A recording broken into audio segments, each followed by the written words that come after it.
And welcome back to Coast. George Norrie with you, metaphysician. Dr. Linda Selvin back with us. She had a series of devastating accidents transforming her life. With each of these experiences, her spiritual connection to the universe and her psychic gifts began to grow.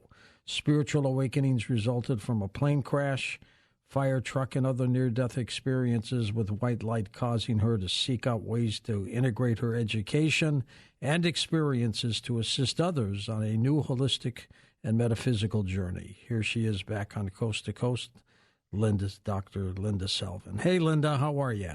Hey, George, I'm doing great. Thanks for having me back. It's a pleasure to be here. How are you? I'm doing fine. I'm looking forward to this. I can't believe we're rolling into Thanksgiving pretty soon. No, it's the end of the year already. It's been a wild year. It's a scary year.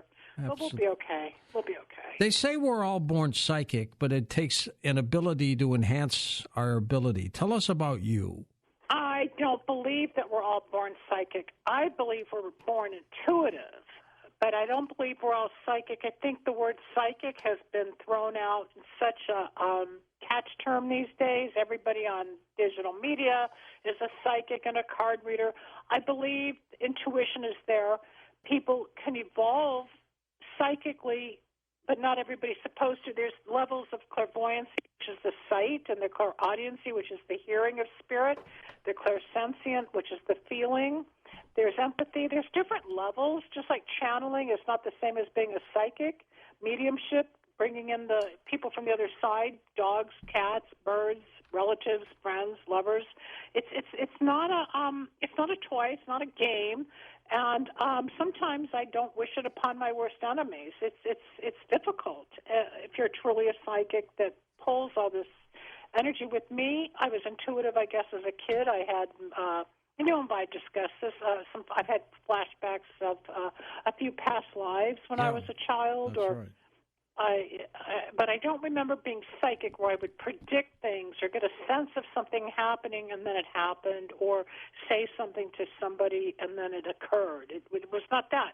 All that began for me, and your listeners who've heard me in the past, 14 years, know that I survived a plane crash in February of 1981, and I became psychic that day, where I had an out-of-body experience that lasted about 4 months. And then I started hearing voices, and I was given messages, and I would start following them, and I tested myself in whatever this thing was that I never had before, and I evolved into becoming a psychic, and as you know, I was friends with Dr. Peglini, Evelyn Peglini, back in 82, and she kind of geared me or showed me a little bit of the path because of her experiences, and I believe that through all these accidents that you mentioned, I was at the time not aware, but here we are, we're 40 years later. I think it was more of an indoctrination from the other side because you don't survive that kind of stuff. And I did, but when I was in the midst of it, I didn't know what was going on, but I was becoming psychic and seeing things and hearing things and predicting things. And eventually when it calmed down, I took advantage of it and made a career to help people because I found where the soul and comfort is needed, and everybody needs a guiding light. Absolutely. How many near-death experiences did you have? 3 of them. Three. And we'll go through each one of them. In the plane crash, what kind of plane was it? Boeing 737. I was on what was called Air California here in California. That's a big plane. Yes, it was 109 people, including the crew. I was on company business from, John Wayne Airport down in Orange County. Yeah. And I had met my partner. I was working for an insurance company at the time doing environmental health and safety of all things. And we had to fly to San Jose to do some testing in a hospital, which was one of our clients. And when we got to the hospital, we instructed the doctors and nurses and staff not to open the autoclave door, which we were sampling for ethylene oxide, which is a chemical used to sterilize the equipment for surgery.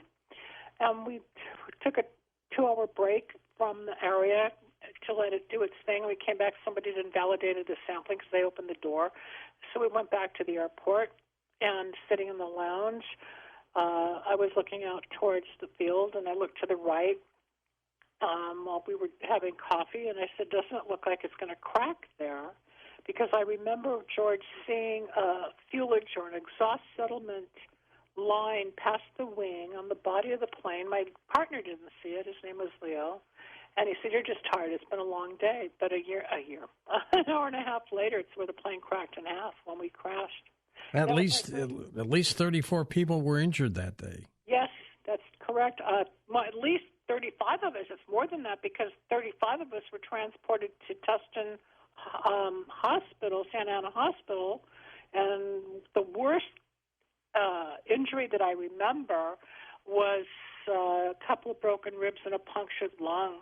Oh, jeez. Somebody, yeah, they got hurt. We got hurt in different ways. Have you been on planes since, or are you scared of them? Yes. No, the first year I was petrified. But then, as I became more spiritual and understood that I could overcome it, took 6 years to recuperate from the worst of the trauma. The PTSD is heavy. It's very frightening to you just don't get up and walk away and go, okay, now I'm going to go start a new career. It took a long time, but I got back on a plane probably almost a year after the accident, and then I've been around different continents, and I have traveled, but I'll tell you, there are moments when we hit turbulence. I was just going to ask you about that. Yeah, it brings it all back, and I will not lie. There is never a trip, whether it's local in California or if I'm going across country, which I did earlier this year. And last year I had 6 or 7 trips. I always panic. And I was told, tell the stewardess, you're a plane crash survivor. Some don't care. Others introduce me to the pilot, So it's a nerve-wracking thing that I will never be over. I've learned to cope. And it's still frightening when I sit and buckle up. But when that turbulence hits and you feel like you're going to lose your guts, and you know what that's like because you fly, there's times it's frightening. But I just don't believe it's going to happen twice in a lifetime. I think they already put me through that once, and that's absolutely. So I have to keep the faith. I'm here for work. My 22-year-old granddaughter, Kaya, is a commercial pilot and flight instructor at 22, Linda. Wow, she accelerated. You must be proud of her. Oh, how'd she do that so quickly? She's a superstar. She just loved it. And she was thinking of going into the Navy, which is what I was in as a pilot.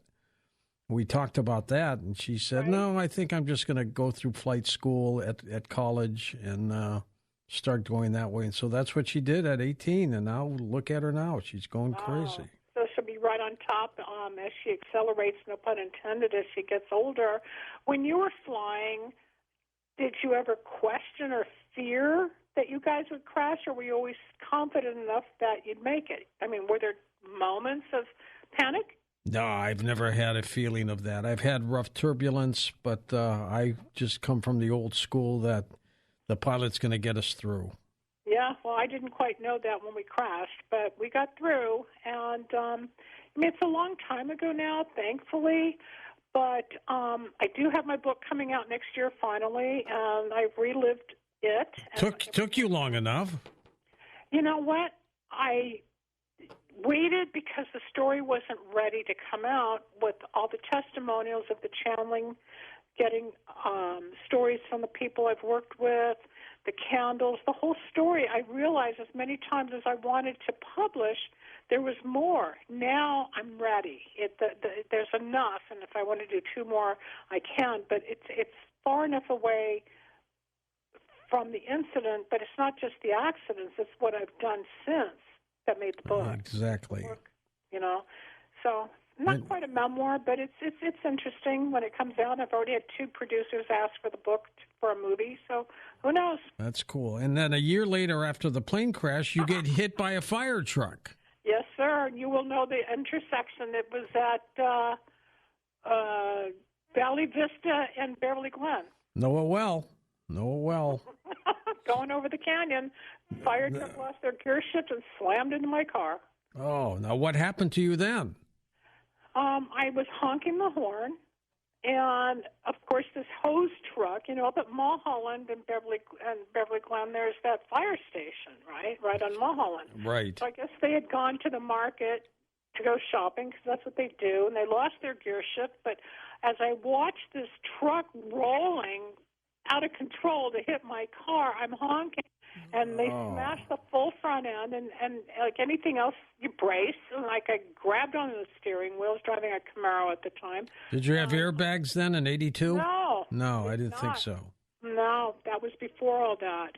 So, I mean, my neck, my shoulder went out. I got hurt from the impact plus the bracing. But when the captain got out of the truck, it's funny now, he came. I was laughing and crying. He said, "You okay, ma'am?" I said, "Oh, yeah, last year I'm in a plane crash. This year I'm getting hit by fire trucks." I mean, he got a laugh, but at the same time, it was traumatic. All right, and what was the third near-death experience? I was working at ICM. And I was still trying to find my way in the world as to what to do after the plane crash because I couldn't go back to public health. There was no way. And I still wasn't healed. And I was on my way home on a rainy night in the Palms of McLaughlin in Culver City, Palms area. All the lights were out, and I went through an intersection. I sideswiped a Pinto. Woman broke her hip. And as I just said, "Oh, God, I just want to go home," my Camaro spun out in the rain, and as I was spinning, a white light, you might get chills, or the listeners might get chills, but I swear to God, a light went from the top of my head to the ceiling of the car and into the heavens, and the same voice that spoke to me coming down the ramp of the plane, which said, "Don't do this, do." I was given a message. I was told, "You can come with us now or stay and do," and I was given a message. And then when the paramedics got me out of my car, I said, "They want me off the planet. They want me off the planet." And they took me to UCLA emergency, and I was treated and went through it again. So, yeah, that was strange because I went through the tunnel, but I heard the voices. I kind of saw things, but this white beam, it's real.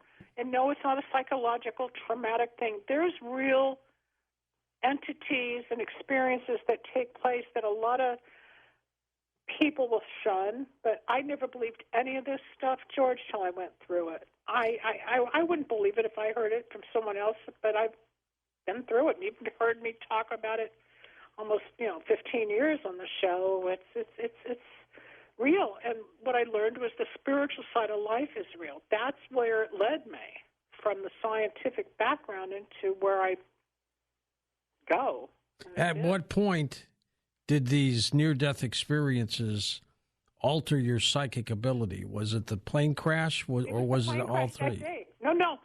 That was February 17th, 1981. It actually started. It really started coming down the ramp. For people that don't know, when you crash or there's an emergency, there's what looks like a river raft. It opens up the chute. I slid down the chute. I got to the door. My partner at the time kicked open the door with the stewardess because of all the pressure. We had 90 seconds to abort. The stewardess ran down the aisle screaming, "Get off." And I just got there. I said, "Where are the stairs?" Because I didn't know what happened. I was shocked. She tapped me on the shoulder. I went down the chute, and coming down the chute, I had this whooshing sound take place. But what happened is when I hit my knees and kept running on the grass, when I finally stopped, I realized I was like 50 feet out of my body on the left side of my. Oh my God! Yeah, you'd had an astral projection by force. Yeah, and it lasted 4 months.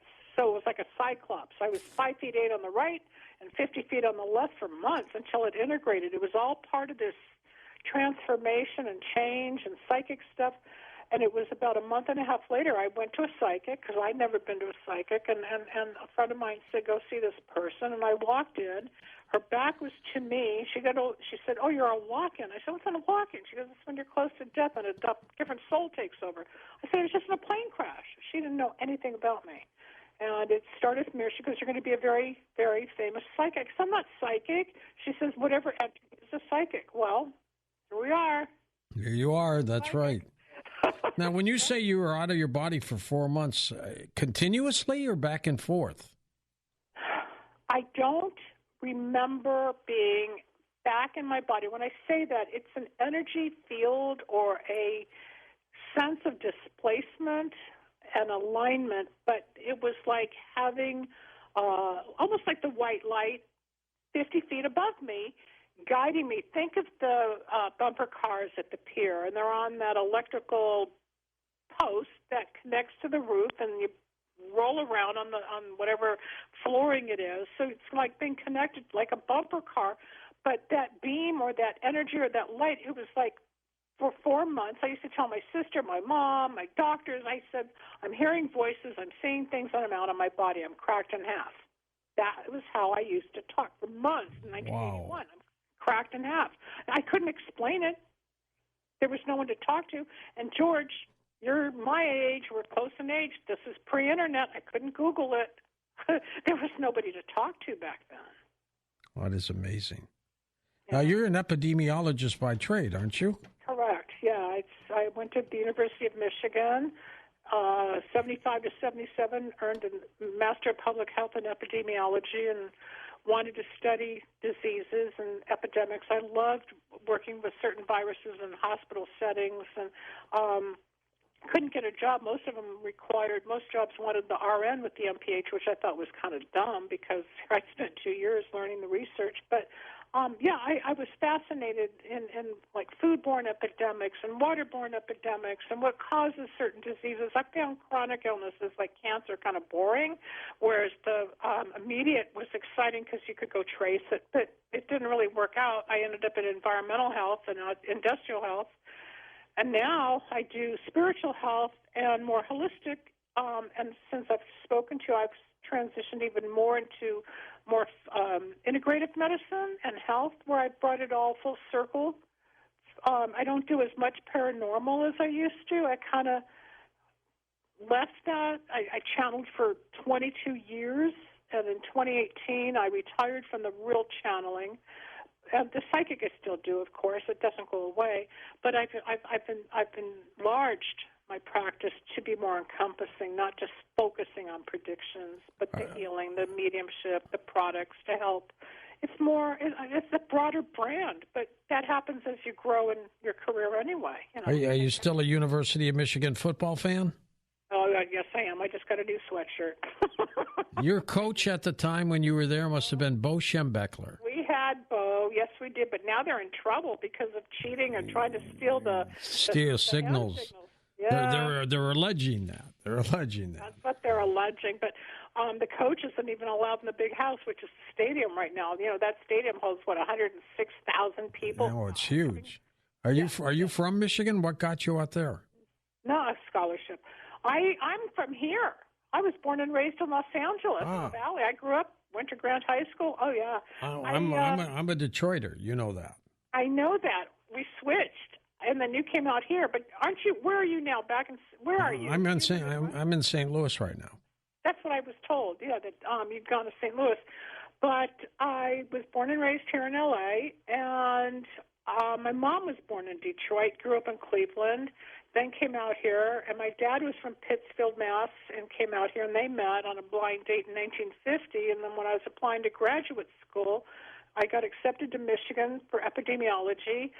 I was one of the few that didn't already have like a doctorate or an MD or some professional degree. It was a special program. And I had just graduated San Francisco State with a bachelor's in health ed. And I got in and studied epidemiology, fell in love with environmental health as well, and came home. And 4 years later, I was on company business, and the rest is history. All right, we're going to take a short break, Linda, and come back and chat more. We're going to take calls with you next hour. You'll do some readings. Spend about a minute and a half, 2 minutes per person, if you would, because so many people are going to call you. Linda's website is her name, linked up at coasttocoastam.com. We are talking about her near-death experiences. When we come back, we will talk with her about how she connects with souls who have crossed over and how that started to happen a long time ago. Some more to come in just a second on Coast to Coast AM. And welcome back to Coast to Coast. George Norrie with you, along with Linda Sullivan. Linda, at what point did you become a medium to communicate with spirits of deceased people and animals? When did that happen?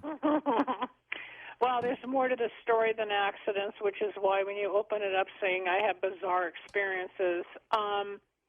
In 91, I had emergency surgery. I became the healer. That was 10 years after the plane crash. And then in 96, because I was healing people, not knowing how to deal with energy back then because I didn't have a mentor. I didn't even know what I was doing. I used to slap my hands on my thighs and just be done with whoever I was working on, and then all of a sudden I was developing tumors. Long story short, in 1996, I had 100 tumors removed from my hips and thighs, and during the recuperation phase, this goes back to Dr. Ellen Paglini,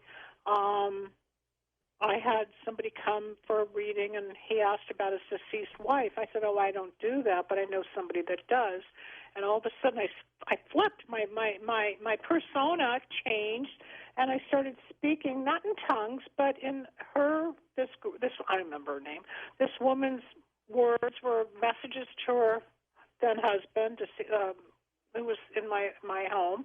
And he said, that's my wife. You're talking like her. And it started, so I called Evelyn when this man left, and she said, well, welcome to the world of transmediumship. And I had no clue, but I can attribute that to the surgeries, because every time a weird thing would happen, the accidents in the 80s and then the 90s with the surgeries, I kept evolving into these other supernatural, out-of-body phenomena with healing people like a shaman, and then the channeling. So it started in 96, and I officially retired from doing 7 a day. It's too much. That is a lot.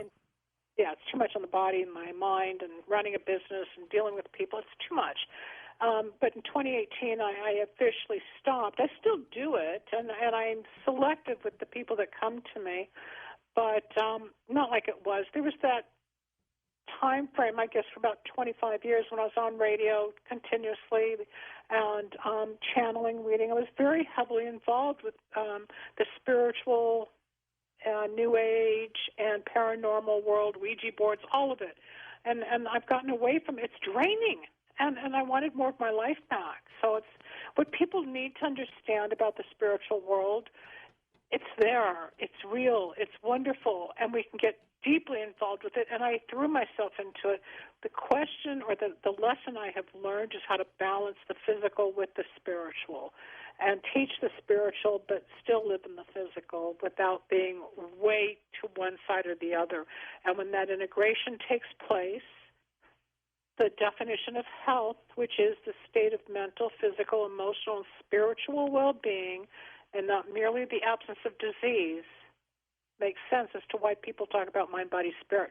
Our goal are people that help people, for those that struggle, whether it's addiction or loss or grief or abuse or whatever. Everybody's recovering from something.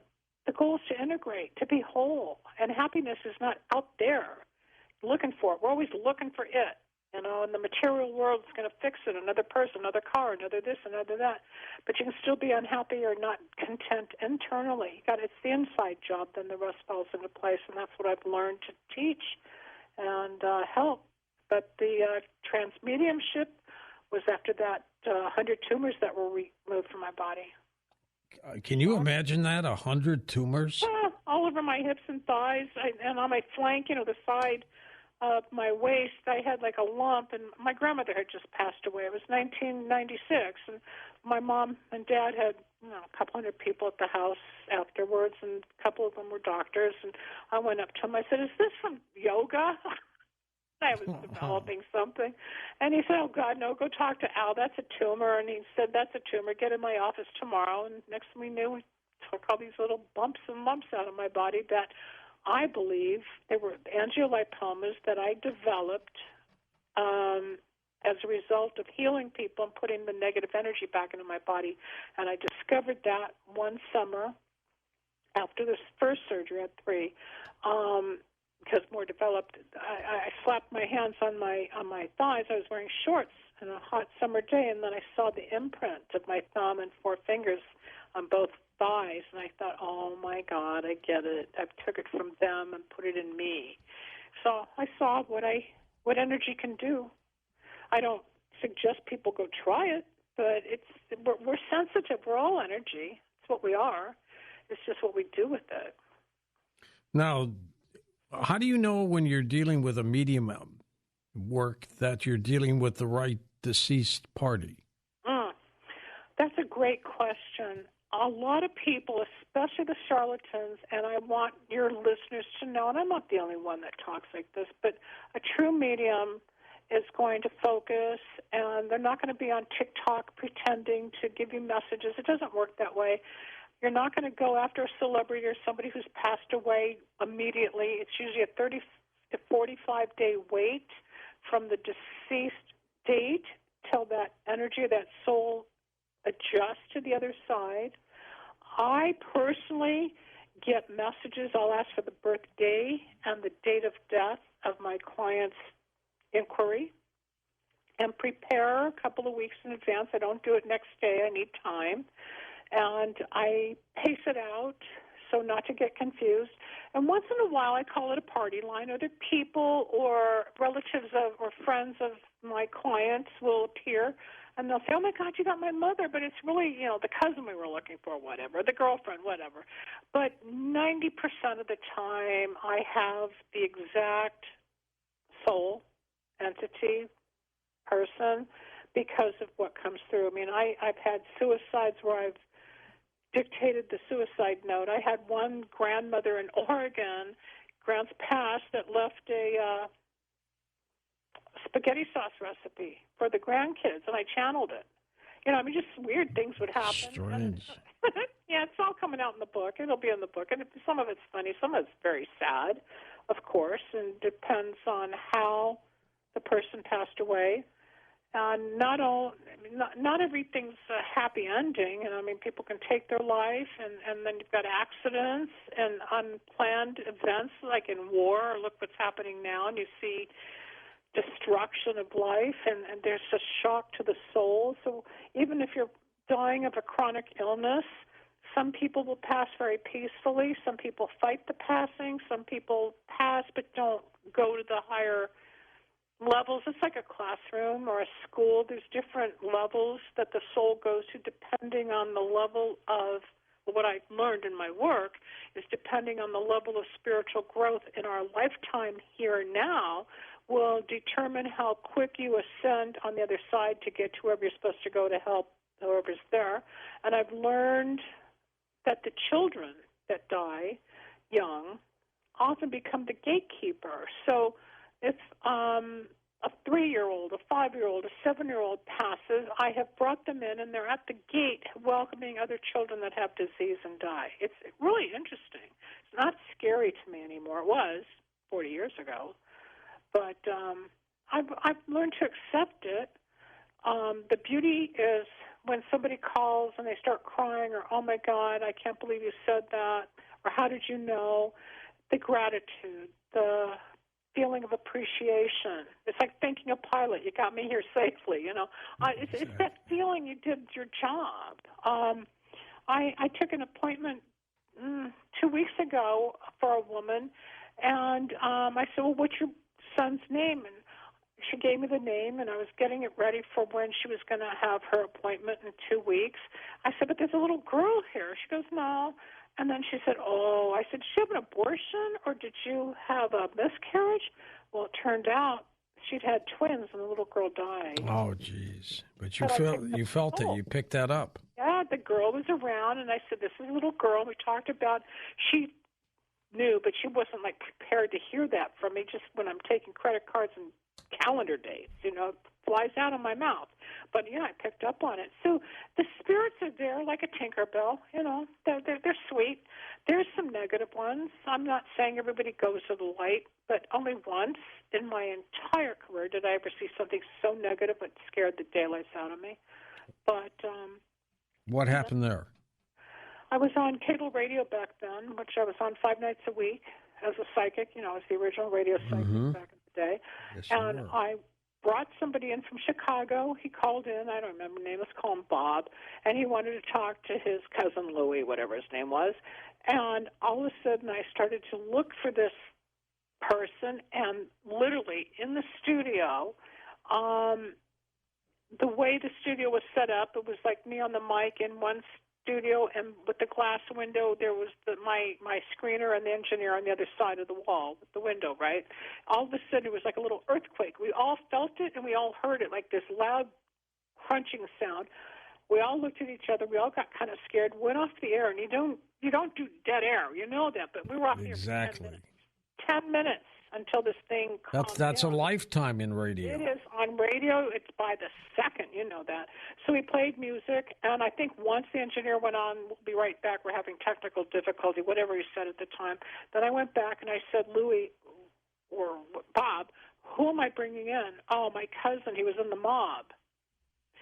So this guy who was in the mob, who had murdered lots of people in New York, Chicago, wherever, was not in the light. This guy was so... If there's a hell, I found it that night, and I've never seen it, felt it, touched it since 1998, maybe. I'll never forget that. But that was the only time, no matter what people have gone through, that I really saw some darkness. I mean, it was scary. I bet. That was the worst, yeah. You deal with candle magic. Tell me about that. I do. Evelyn was one of the people that introduced me to it. Dr. She loved candles, didn't she? She had her brand called Mystical Blend, and I tried them, but it didn't work for me. And I went to another place in L.A., and I was trying to find something because I was curious, and it didn't work for me. Then I was introduced to somebody in Los Angeles, and it worked. And he trained me. He's Sanarian. And he trained me. I don't sacrifice animals or anything, but I learned how to mix the oils and how to open doors for money, success, remove negativity, curses, bad luck, bring in soulmates, help heal people, even win lawsuits. Some of my candles, my line's Wicks of Wisdom, which was born in 1999. And the tag is like a prescription for your soul. So somebody says, I want to meet somebody. Okay, you probably need good luck power to move the blocks and obstacles, and soulmate to bring in something new. One set of candles is not it. People think, I didn't meet them this week. Well, no, it takes time. It's a process. It's a ritual. I had a rabbi who's now deceased who helped me with Kabbalah. So I took Santeria and Kabbalah, mixed it all together with the theory, because the candle in Kabbalah represents the soul of man, and the wick, when lit, is the flame, which is light, which is God. So we use petitions and the oils and the herbs and the powders, and I supply all the ingredients, and I teach people to become their own alchemist. You participate in the ritual yourself, or I can do them for people, like pilots will call me, or cops will call me because they're not home to do the work. But they smell beautiful, but the work changes energy, and the magic happens between the petitions and the oils. I took away the occult. I don't want to pigeonhole what I do so that people who get afraid, and I'm not worried about pagan or if it has to do with Wicca or Santeria. There's different religious beliefs, right? So I just made it mainstream for anybody. They were on TV back in 2008. I had an infomercial that I produced, and the candles, I still sell them and market them, and they smell great, but the people have amazing results with their careers or their love life. Or I kept one girl out of jail for 20 years. It's on my website. I did a YouTube interview with her, and she testified to how the candles changed her fate, and her lawyer was shocked, but it's what I do. If it's meant to be to help somebody, it will happen. I remember Evelyn Paglini telling us that she used candles all the time, different colors too. She had different colors, and she would use image candles. And one time I remember, probably 83, 84, she was always afraid to show me her altar. I don't use altars, but she let me into this room where she was doing work for other people. And some of it was a little overwhelming and spooky because it was new, and I didn't understand it. And others, it was like, wow, this is really cool. So she would use the same I do, like with the tapers or the glass candles, which are like the religious 7-day candles, and she would use the 14-day candles. But she was big on image candles, which would look like the naked body of a male and a female, and do the binding. And she had a whole different theory because she was pagan. That's not me. But that was her. And sure. She was very successful till, Nice person. Yeah. Long time. I know you guys were close for a long time, but she sort of opened that door when I met her. She had only moved out from Chicago, I think, 6 months before I met her. And we became friends, and I wasn't sure I was psychic, but she sort of like opened the door to tell me what was going on. Actually, one of her predictions from a long time ago is actually happening now. It's very weird. What was that? Timing about my love life. Oh, about you? Yeah. Okay. Yeah, because I had gone to her as a client, and things. See, people don't understand this about psychics, and they think we know all the time when it's going to happen, and if it doesn't happen in that March of 2023, you're a horrible psychic. Right, or it'll never happen. That's not it's true. Never going to happen. But we, you, me, us people, we live in linear time. We have calendars and clocks. We go by minutes, like on the air. Or if you're flying, you have to know your directions. You have to know time. You have to be on time for the flight. Everything is a clock. The appointment, I'm on the air at midnight tonight with George. Everything in the spiritual world has no clock. There's no time. So what we see as a reader, we may see March, but it might happen 5 years down the road, but we think it's next March. But it will happen if it's meant to be. That's where karma and destiny and divine intervention comes into play. And the average person doesn't know that. It's taken me years to figure out how to, again, integrate it, that it will happen. It's just not always in our time. Exactly. Linda, we're going to take a short break and come back and take an hour of phone calls with you. You can ask her a question about the psychic realm or the medium realm, or if you have a specific question that you want her to do a reading on for you, just fire away.